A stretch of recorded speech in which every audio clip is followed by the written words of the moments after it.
Mesdames et messieurs, bienvenue et merci de regarder RTI 1. Voici les titres de cette édition. Le Premier ministre Amadou Gon Coulibaly a procédé hier jeudi à la remise officielle des clés de 4000 logements sociaux et économiques à leurs acquéreurs. Après 2 précédentes cérémonies de remise de clés, c'est la 3e vague d'acquéreurs qui rentrent en possession des clés de leur maison. Environ 2 milliards de francs CFA de matériel de salubrité ont été remis aux collectivités par les ministres de l'Intérieur et de la Salubrité, ce dont s'inscrit dans le cadre du programme spécial d'appui aux collectivités initié par le gouvernement depuis 2013. Et puis la légende africaine du football et sénateur George Weah a largement remporté l'élection présidentielle au Libéria avec 61,5% des suffrages lors du second tour tenu mardi dernier contre 38,5% pour son adversaire, le vice-président sortant Joseph Boakai. Voilà, bienvenue dans cette édition. Nous vous le disions à l'instant, le Premier ministre Amadou Gon Coulibaly a procédé hier jeudi à la remise officielle des clés de 4000 logements sociaux et économiques à leurs acquéreurs après 2 précédentes cérémonies de remise de clés en décembre 2016 et en septembre 2017. C'est la 3e vague d'acquéreurs qui rentrent en possession des clés de leur maison. Et c'était en présence de notre reporter Wilfried Herman-Divé. Après plusieurs mois de longue attente, le rêve d'être propriétaire pour ses acquéreurs devient une réalité. Au nom du chef de l'État et du gouvernement, toutes nos félicitations et tous nos vœux de bonheur dans ces maisons. De manière symbolique, 4000 nouveaux acquéreurs reçoivent des mains du Premier ministre Amadou Gon Coulibaly et autres membres du gouvernement les clés de leur nouvelle maison. Cette remise symbolique de clés de 4000 logements socio-économiques à Ebimpe, route d'Anyama, s'inscrit dans le cadre du programme présidentiel de logements sociaux et économiques initié par le gouvernement en 2013. Nouvel objectif, arrêté depuis 2015, construire 150 000 logements en 5 ans afin de répondre efficacement à la demande des populations. Chers souscripteurs, nous avons entendu vos plaintes et nous en tenons compte. Nous ne vous avons pas abandonné, bien au contraire. Nous avons travaillé jour et nuit, identifié les mots qui minaient ce programme et préparé des solutions idoines pour relancer le programme de façon pérenne. J'invite les souscripteurs qui souhaitent désister à ne pas le faire. J'invite également ceux qui n'ont pas encore reçu la clé à faire confiance au gouvernement de Côte d'Ivoire, aux acquéreurs de la cérémonie. Aujourd'hui, vous êtes propriétaire d'un logement décent.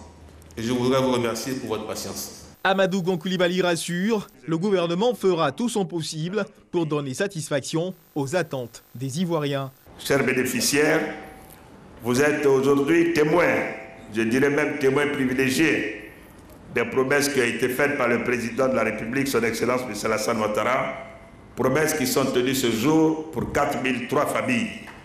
Et ceci après donc, la remise en décembre 2015 des clés de la cité Ado, projet qui avait été lancé par le président de la République lui-même.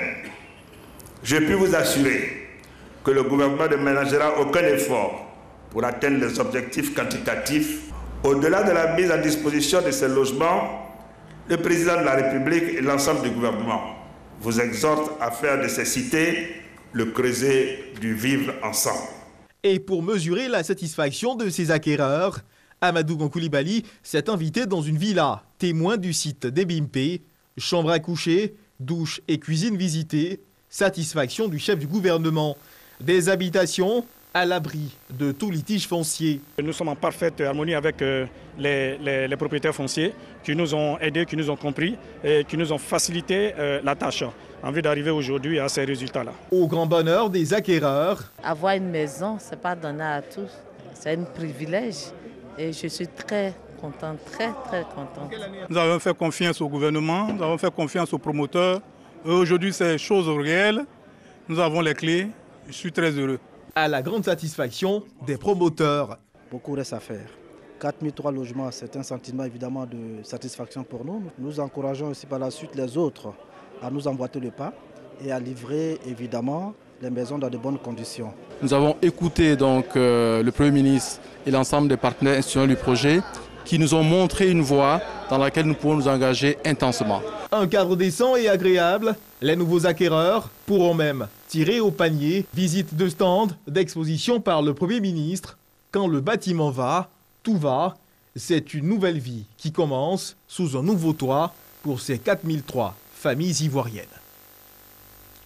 Autre information dans cette édition, Monrovia a explosé de joie à l'annonce de la victoire éclatante de George Weah. Après un scrutin salué pour son déroulement pacifique, George Weah vient de réaliser ainsi le rêve de sa seconde vie en devenant président du Libéria. Le vice-président sortant du Libéria, Joseph Boakai, candidat à la présidentielle, a reconnu sa défaite lors d'une conférence de presse tenue ce vendredi matin. Il a félicité le nouveau président élu George Weah. Le nouveau président George Weah a par ailleurs rencontré les ambassadeurs accrédités au Libéria. Voilà, la légende africaine du football et sénateur George Weah a donc largement remporté l'élection présidentielle au Libéria avec 61,5% des suffrages lors du second tour tenu mardi dernier contre 38,5% pour son adversaire, le vice-président sortant Joseph Boakai. Sidonie Ouaka Davila. Cette fois, c'est la bonne. Après 3 tentatives, George Weah accède enfin au fauteuil présidentiel selon les résultats provisoires.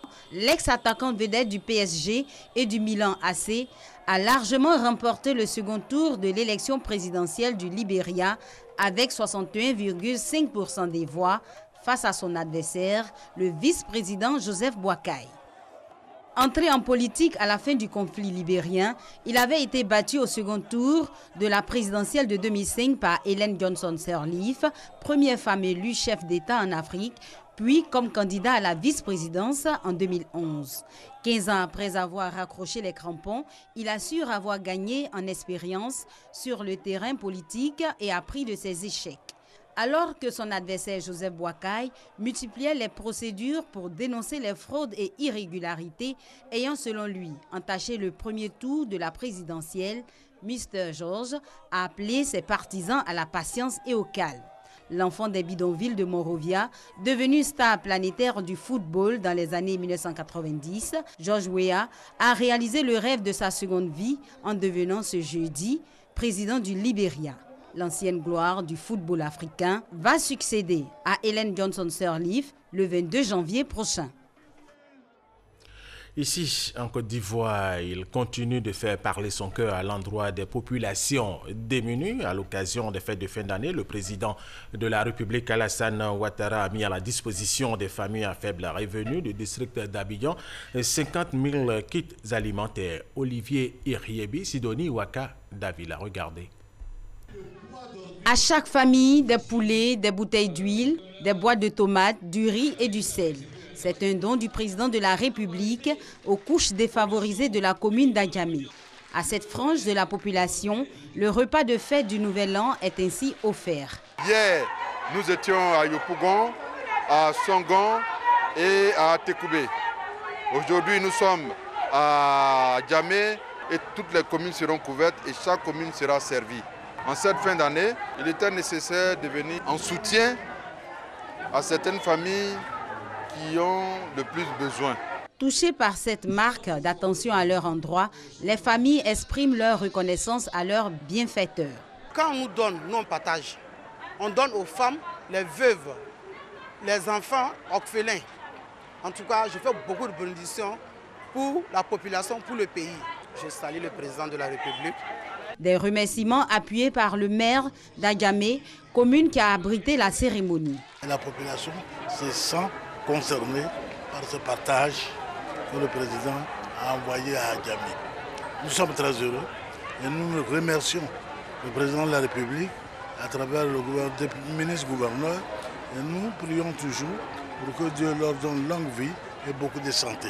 À travers les dons de kits alimentaires, une tradition depuis son accession au pouvoir, le chef de l'État traduit sa volonté de porter assistance aux familles à faible revenu. Et ce communiqué avant de poursuivre cette édition, le ministre de l'Emploi et de la Protection sociale, Jean-Claude Kwasi, porte à la connaissance des populations vivant en Côte d'Ivoire que le lundi 1er janvier 2018 est déclaré jour férié et chômé sur toute l'étendue du territoire national. À quelques jours de la fin de l'année 2017, les populations s'attellent à faire les dernières courses. Obligées de se déplacer, elles sont confrontées aux réalités liées au transport urbain et au calvaire de la circulation. Bien sûr, voyons cela avec Amadou Ouattara Walter.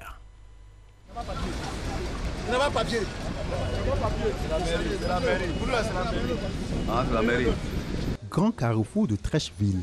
Ces usagers viennent d'assister impuissants à une altercation entre des agents de la mairie et le conducteur du véhicule qu'ils comptaient emprunter pour leur déplacement. On a période de fête, donc tout le monde, tous ceux qui sont garés, cherchent une occasion pour venir travailler. Donc c'est à ce moment qu'il y a des fraudeurs, à ce moment que nous aussi on contrôle. C'est un autre fait qui vient allonger la liste des difficultés auxquelles sont confrontés les usagers en cette période de fête de fin d'année. Des difficultés liées à l'augmentation des frais de transport aux embouteillages. La gare de Bassam, vous voyez le désordre qui se passe là-bas, c'est à cause des transports. Une fois nous sommes en fête, si tu dois venir à Djamé à 200 francs, on vous fait à 400 francs. Si tu dois retourner, on vous fait à 500 francs. Imaginez-vous, c'est pas normal. Dans ces périodes de fête, voilà les difficultés que nous rencontrons. Il y a le coût du transport qui a complètement doublé de prix et aussi il y a l'embouteillage aussi qui règne beaucoup. Si par endroits, la circulation reste fluide, il est impossible de circuler à Djamé-Renault. Difficile d'entrer et de sortir du plateau. Indexés comme responsables des embouteillages, les chauffeurs de véhicules de transport en commun et de taxi s'accusent mutuellement. Si tu vas à Koumassi, bleu, c'est 13 des autres. C'est des autres. Bakama, on n'en parle plus. C'est tout le monde, même si les personnes qui ont une liberté ici. Là. Quand on veut passer, il n'y a pas de route pour passer. Les bras gras à côté là. Autre réalité, des travaux sur certaines voies. À ce niveau, la présence des forces de l'ordre est saluée. Chaque carrefour, il y a les policiers pour réguler la circulation. Donc pour le moment, il n'y a pas de problème. On leur dit merci vraiment pour tout ce qu'ils font pour la population. C'est tout ce qu'on peut leur dire. Et qu'ils continuent encore de plus. Les travaux ont commencé. Il y avait encore un peu d'incertitude au niveau des usagers. Donc il y avait un peu de bouchons ça et là. Donc, je pense qu'avec le temps, les gens ont commencé à se retrouver. Nous avons enregistré des saisies de pièces, les permis de conduire. Nous avons une soixantaine qui sont déjà saisis. Nous avons mis beaucoup de véhicules en fourrière. Afin de permettre aux populations de faire leurs différentes courses de fin d'année dans la quiétude, l'unité de régulation de la circulation a déployé des moyens. 211 carrefours sont tenus. Plus de 150 hommes sur les artères principales, 50 motos et 20 motards constituent le dispositif spécial pour lutter contre les infractions liées au code de la route. Allez, tout à fait autre chose. À présent, la direction de la police criminelle poursuit sa lutte contre la criminalité. Elle vient de mettre fin aux activités de deux présumés gangs. Ils ont sévi dans plusieurs localités du pays. Abou Sanogo. Ils font partie d'un gang composé d'une dizaine d'individus. Ils ont perpétré plusieurs attaques à main armée dans le district d'Abidjan ainsi que dans certaines villes de l'intérieur du pays. Et ces attaques ont été dirigées contre les opérateurs économiques, les commerces, les convois d'argent, les églises et les domiciles. Le 22 décembre dernier, exploitant une information faisant état de la présence de certains membres de ces gangs à Abidjan en pleine préparation d'une attaque, les éléments de la direction de la police criminelle lancent une opération qui permet d'interpeller ces 5 individus qui ont aussitôt avoué avoir à leur actif plusieurs vols à main armée, dont les plus récentes ont été dirigées contre une société de construction sur la route de Bassam, une poissonnerie à Adjamé, une église dans la commune de Cocody et une entreprise de gaz à la zone industrielle de Yopougon. Dans la même veine, la police criminelle a démantelé un autre présumé gang auteur de plusieurs attaques à main armée, occasionnant un préjudice de plusieurs millions de francs CFA pour leurs victimes. À leur actif, le vol à main armée au Grand Carrefour de Makori, où la somme de 25 millions de francs CFA a été emportée. Le vol à main armée à Treichville en face de l'hypermarché Carrefour où la somme de 25 millions de francs CFA a été emportée. Le vol à main armée à Treichville vers le Grand Moulin également où la somme de 20 millions de francs CFA a été emportée. Le vol à main armée au plateau entre le quai fruitier et la société Carena où la somme de 25 millions de francs CFA a été emportée. Nous sommes très engagés au niveau de la direction de la police criminelle à lutter contre ce genre de bandits-là pour apaiser la population et les amener à fêter dans la quiétude. Ils peuvent nous faire confiance. Et nous, en retour, ce que nous leur demandons, c'est de nous donner les informations, de dénoncer les personnes suspectes à tout service de police ou de gendarmerie, et mieux à la police criminelle. Au terme de la procédure, ces différents individus interpellés seront conduits devant le parquet près le tribunal d'Abidjan-Plateau pour répondre de leurs actes. Une rencontre s'est tenue entre plusieurs responsables de la sécurité du pays et les directeurs de cabinet de certains ministères. Ils ont échangé sur les causes des incendies dans les marchés en Côte d'Ivoire. Ahmed Traoré, Alexis Ouedraogo. Marchés, entreprises, domiciles en feu. Chaque année en Côte d'Ivoire, au moins un marché part en fumée. Les enquêtes sont en cours, mais selon les résultats provisoires, les courts-circuits sont la cause première des sinistres. Toutefois, le groupement des sapeurs-pompiers militaires indique que l'anarchie et l'indiscipline des occupants des marchés restent aussi un facteur déterminant dans la provocation des incendies. Lorsque le feu se déclare, si nous avons la possibilité d'accéder rapidement au foyer, on peut rapidement venir à bout de ce feu. Malheureusement, dans nos marchés aujourd'hui, toutes les voies d'accès sont des zones de vente ou de stockage. Notre mission, c'est d'isoler, quand l'incendie est déclaré, c'est d'isoler le marché afin d'éviter que des badauds en profitent pour venir voler, ou bien même celui qui a sa marchandise, il sait ce qu'il y a dedans, il sait quelle est la somme qu'il a laissée dans son magasin. Souvent, il perd tout contrôle, il veut forcément aller récupérer ses affaires et nous isolons la zone. Le gouvernement sensibilise la population à prendre conscience et à faire preuve de civisme. Allons tout de suite au deuxième grand titre de cette édition. Environ 2 milliards de francs CFA de matériel de salubrité ont été remis aux collectivités par les ministres de l'Intérieur et de la Salubrité, ce dont s'inscrit dans le cadre du programme spécial d'appui aux collectivités initié par le gouvernement depuis 2013. Adrienne Grasse-Kando, reportage. Environ 2 milliards de francs CFA de matériel de salubrité remis à 58 communes de l'intérieur du pays en vue de renforcer leur capacité technique en matière de gestion des déchets. Au nom des maires bénéficiaires, je voudrais, Madame la Ministre, encore une fois vous réitérer nos remerciements et vous assurer que ces dotations feront l'objet de la meilleure utilisation possible par nos services. Aussi voudrais-je souhaiter que dans les meilleurs délais, les ressources permettent d'étendre cette générosité. Dans le souci de la préservation de l'environnement, des réformes ont été engagées dans le secteur de la salubrité. La réforme de ce secteur prend forme depuis quelques mois avec l'avènement prochain des premières infrastructures modernes de gestion des déchets. Centres de groupage, les centres de transfert, ainsi que la construction du premier centre d'enfouissement technique de Côte d'Ivoire. Représentant le Premier ministre Amadou Gon Coulibaly, le ministre de l'Intérieur et de la Sécurité a exhorté les bénéficiaires à agir pour la protection du cadre de vie des populations. Le combat que vous devez mener chaque jour contre les déchets est noble et complexe. Il vous faut le gagner avec engagement et détermination. Je vous exhorte donc à agir ensemble par la sensibilisation avec vos populations respectives pour la protection de notre cadre de vie. C'est dans la solidarité d'action que nous gagnerons le combat contre l'insalubrité. Par ailleurs, le ministre Sidiki Diakité a souligné l'intérêt de la création d'un comité interministériel pour faire face à la problématique de la mobilisation des ressources internes pour le financement du secteur des déchets. Le dépistage volontaire est une réalité qui ne suscite pas l'engouement ou l'engagement chez les populations malgré les campagnes de sensibilisation contre le VIH au sida. À Korogo, au nord de la Côte d'Ivoire, la Caritas poursuit malgré les difficultés la lutte. Elle s'est attachée les services d'une séropositive qui a réussi à vaincre la stigmatisation et l'exclusion. Et grâce à elle, la lutte contre le sida dans la région du Poro connaît des résultats satisfaisants. Le constat de notre reporter Eugène Atoubé.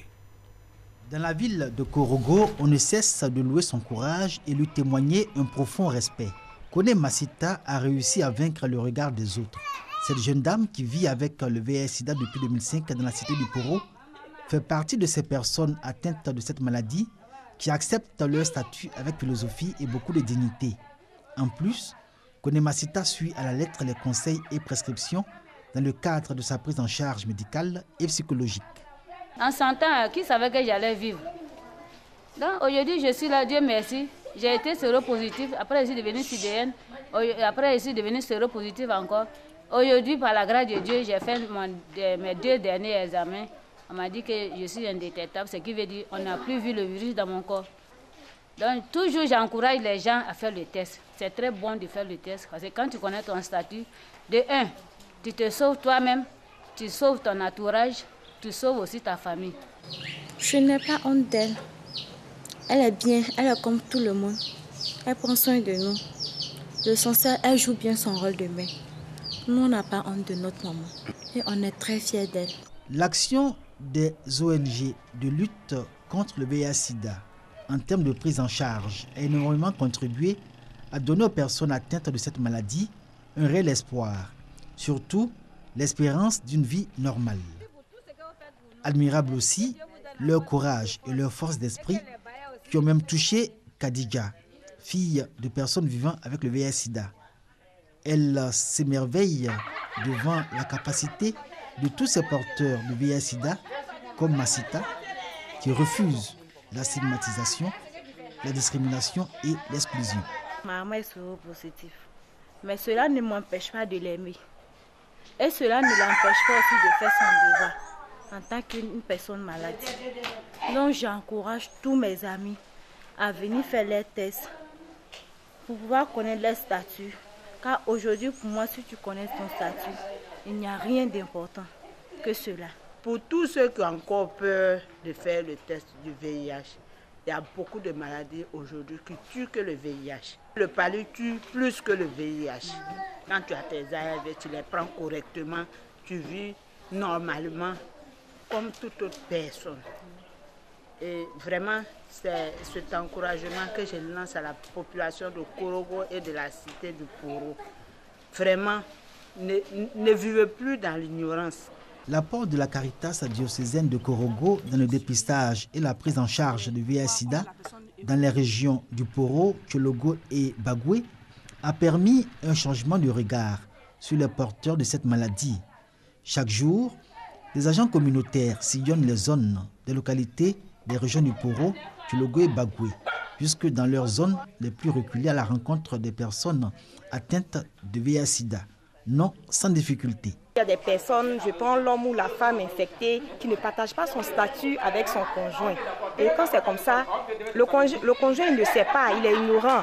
Et ils ont toujours des rapports non protégés et le conjoint il peut être contaminé par la suite. Donc nous les encourageons à partager leur statut. Faisons des activités aussi avec leurs enfants, c'est-à-dire les jeunes filles, sur la reproduction familiale, sur vraiment, nous les sensibilisons sur les méthodes contraceptives. La prise en charge, elle est gratuite, le dépistage également. Nous voulons arriver à une population saine au niveau de ce volet SIDA. C'est un appel vraiment que nous lançons aux populations. Selon les autorités sanitaires de la région, le taux de prévalence dans le Poro est de 2,5. Un chiffre qui ne reflète pas la réalité selon les ONG locales intervenant dans la lutte contre le VIH-Sida. Argument avancé, les populations dans la région du Poro rechignent à se faire dépister, malgré les campagnes répétitives d'information et de sensibilisation. Elles indiquent par ailleurs que c'est dans les milieux jeunes et scolaires que le taux de prévalence est le plus élevé. Eugène Atoubé, nous changeons de sujet pour le bien-être des mutualistes. La MUGEFSI, Mutuelle Générale des Fonctionnaires et Agents de l'État de Côte d'Ivoire, adopte de nouvelles réformes, des réformes portant sur la prise en charge médicale des mutualistes. Kwasi Mamadou. La prise en charge médicale des mutualistes a toujours été une préoccupation pour la Mutuelle Générale des Fonctionnaires et Agents de l'État de Côte d'Ivoire, MUGEFSI. Mais la mise en œuvre de cette politique rencontre quelques difficultés sur le terrain. Et quand tu vas prendre un bon, tant que le code ne sort pas, tu ne peux pas avoir accès aux médicaments. Or, vous savez qu'avec la téléphonie mobile, il y a souvent des problèmes de réseau. Donc ça a créé beaucoup de désagréments. En ce moment, il y a eu beaucoup de problèmes. D'abord, la disponibilité des remèdes, c'est-à-dire les remèdes qu'on veut, qu'on doit acheter et qui ne passent pas sur bon. Et il y a aussi le problème du quota. Ces différentes préoccupations sont au centre de l'Assemblée générale ordinaire de la MUGEFSI, dont l'une des plus importantes est la mise en service à partir de 2018, la carte unique et intelligente. Pour contourner aujourd'hui tout ce qu'il y a comme difficultés liées à la prestation par notre système traditionnel de bons de mutuelle, nous allons implémenter la carte unique et intelligente. Ceci aura pour avantage de permettre la possibilité des prescriptions, même les jours non ouvrés, les jours fériés, puisqu'on n'aura plus besoin de se rendre dans un centre spécifique pour l'édiction du bon. L'avantage également de cette carte, c'est que désormais nos prescriptions seront davantage plus sécurisées, puisqu'il sera impossible, n'est-ce pas, de prêter sa carte à quelqu'un qui n'est pas dans le réseau de la MUGEFSI. La nouvelle équipe de la MUGEFSI prévoit pour 2018, à l'occasion de son 45e anniversaire, la construction d'un service médical de fonctionnaires à Boaké et d'un centre d'optique à Abidjan. Mesmer Komo et son équipe veulent axer leur politique sur la sensibilisation et l'effet de maîtriser les coûts de prestation. L'OSER, l'Office de sécurité routière, la police et la gendarmerie nationale ont été primés pour leurs actions qui visent à réduire les accidents sur nos routes. On en parle avec Dengui Dengui. La Côte d'Ivoire est classée 31e sur 34 pays africains à enregistrer le plus d'accidents de la circulation selon un rapport de l'OMS. Parmi les survivants de ces accidents de la circulation, plusieurs d'entre eux sont réunis au sein de l'ONG Lueur d'Espoir. Ils ont décidé de se mobiliser à travers les awards de la sécurité routière pour réduire l'insécurité sur les routes et plaider pour une célérité dans les indemnisations et une politique d'accessibilité des personnes vulnérables aux polices d'assurance. Nous sommes venus célébrer le triptyque innovation, excellence, qualité. L'objectif, c'est de donner à ces victimes-là des prestations de qualité et que les gens se mettent véritablement au service de ces victimes-là et qu'ils soient pris en charge et qu'ils soient vraiment dans des conditions assez adéquates, idoines pour répartir dans la vie. L'ONG Lueur d'Espoir a saisi l'occasion de cette première édition des Awards de la sécurité routière pour donner des prix dénommés COLA à quelques institutions qui ont fait preuve d'efficacité dans la lutte contre les accidents de la route. Ce sont les hommes qui sont principalement la cause de tous ces accidents et de toutes ces victimes que nous déplorons. Et c'est encore plus déroutant, plus révoltant quand on sait que dans la plupart des cas, il s'agit d'accidents qu'on aurait pu éviter en respectant simplement le code de la route. La deuxième édition des Awards de la sécurité routière aura lieu au premier trimestre de l'année 2018 avec le même combat. Travailler à la sensibilisation et à la prévention des catastrophes sur les routes qui chaque jour attristent et endeuillent des familles. Les enfants pris au piège dans les zones de conflit sont de plus en plus utilisés comme armes de guerre, selon un rapport du Fonds des Nations Unies pour l'enfance UNICEF. Pris pour cible, recrutés pour aller au combat, forcés de servir en tant que kamikaze ou encore utilisés comme bouclier humain. 2017 résumé comme une année brutale pour l'institution, pour qui les parties prenant part au conflit méprisent ouvertement le droit international. 3 soldats maliens ont été tués hier jeudi dans une explosion de mines dans le centre du pays, selon l'armée malienne. Dans le traque des terroristes, les FAMA, forces armées maliennes, ont été victimes donc d'une explosion de mines. Cet incident s'est produit dans le secteur de Bolkessi, localité de Mopti, à la frontière avec le Burkina Faso. Et nous terminons avec cette information. Le chef du gouvernement italien Paolo Gentiloni a annoncé hier jeudi le déploiement de 470 militaires au Niger à la demande de Niamey afin de renforcer le contrôle du territoire de ce pays par lequel transitent de nombreux migrants. Voilà, c'est la fin de cette édition. Merci de l'avoir suivi et restez avec nous sur RTI1.